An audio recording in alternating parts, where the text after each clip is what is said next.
कूड़ा बीनने वाला बना साइंटिस्ट। रवि एक छोटे से झुग्गी इलाके में रहने वाला 12 साल का लड़का था। उसकी माँ घरों में काम करती थी और वह कूड़ा बीनकर थोड़ा पैसा कमाने की कोशिश करता था। उसकी ज़िंदगी मुश्किलों से भरी थी, लेकिन उसके अंदर जिज्ञासा की आग जलती थी।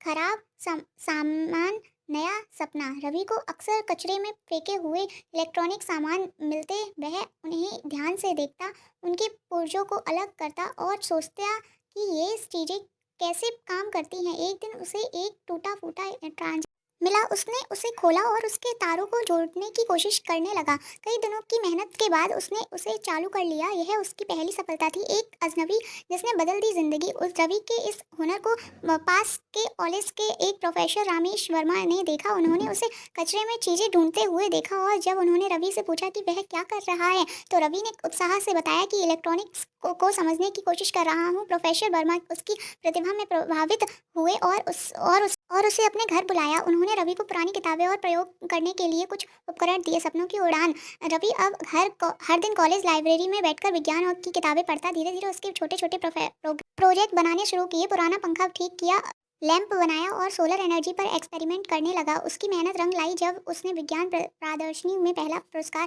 जीता। कूड़ा बीनने वाला बना साइंटिस्ट। प्रोफेसर वर्मा ने उसकी प्रतिभा को पहचाना और उससे एक अच्छी स्कूल में दाखिला दिलाया।